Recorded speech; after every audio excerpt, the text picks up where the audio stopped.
เสาเนาะสิพากันลงอย่าลงคนพาเสาลงอยู่ได้เนี่ย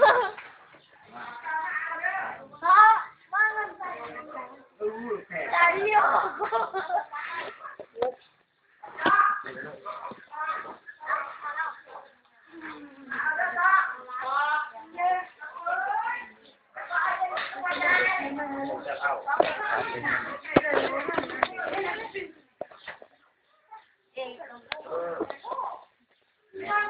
อุ้ยคือบอก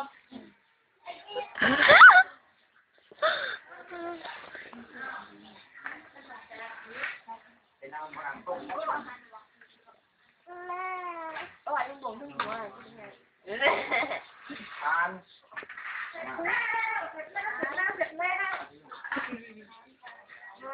โอ้กินไปเลยมิน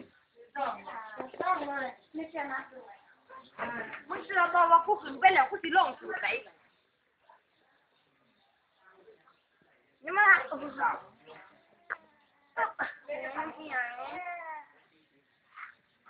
เป็นหลอดข้าว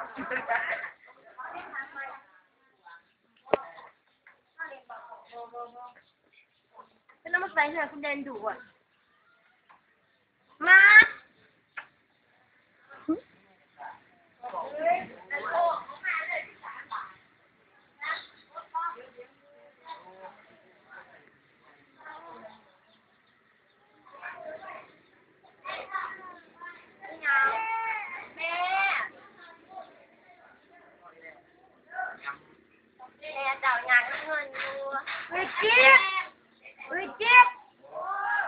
เอาไปอีกมาไหนเนี่ย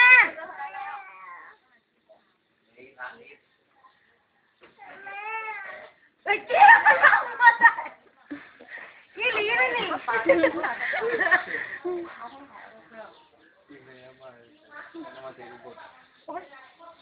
ก็ด่าคุยไอ้ตัวมันเอามาไหนว่างเท่าไหร่เดี๋ยว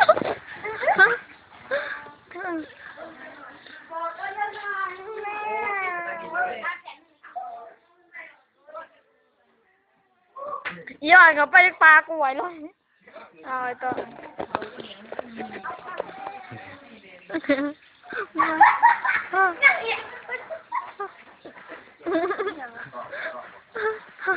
ป้าตีอยู่เขาเลย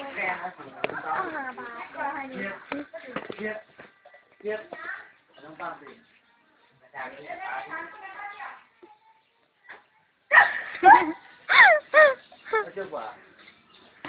อาจจะบาทเดียวโยบาทสองว่าเนี่ยข้าวผมมาผมไปเด็กทำเด็กจริงๆต้องไหนได้ละสองที่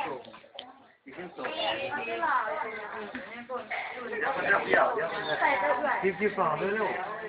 ไอ้ต๊อไม่เอาไอ้ต๊ออยู่ได้หนีได้